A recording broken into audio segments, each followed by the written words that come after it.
పాక్పట్ల గ్రామ పంచాయతీ ఎన్నికల్లో నా సతీమణి విట్టెల లక్ష్మి గారిని గెలిపిస్తే గ్రామంలో ఉన్నటువంటి ప్రధాన సమస్యలు కొడెర కాలనీలో 11 kV కానీ, ఎస్సీ కాలనీలో 11 kV కానీ పూర్తిగా తీయించి గ్రామాభివృద్ధికి కూడా సహకరిస్తాము.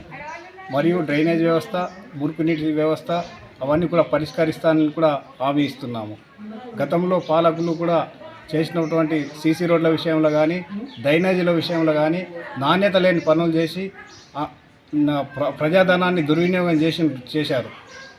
అంతేకాదు మరి ఇప్పుడు జరుగుతున్నటువంటి పంచాయతీ ఎన్నికల్లో 5 సభ్యులు ఒకటే కుటుంబం నుంచి నామినేషన్ వేసి 5 సభ్యులతో పాటు సర్పంచ్ సభ్యురాలను కూడా అదే కుటుంబం నుంచి నామినేషన్ వేసి సర్పంచ్, ఉప సర్పంచ్, వార్డు సభ్యులందరినీ ఆ పదవులన్నీ వాళ్ళే కైవసం చేసుకోవాలని, మిగతా సామాజిక వర్గానికి ప్రాధాన్యత లేకుండా చేస్తున్నారు. కాబట్టి ప్రజలు తగిన బుద్ధి చెప్పాలని, కత్తెర గుర్తుకు ఓటు వేసి పాక్పట్ల గ్రామాన్ని అభివృద్ధి పథంలో నడిపిస్తారని ఆశిస్తున్నాను.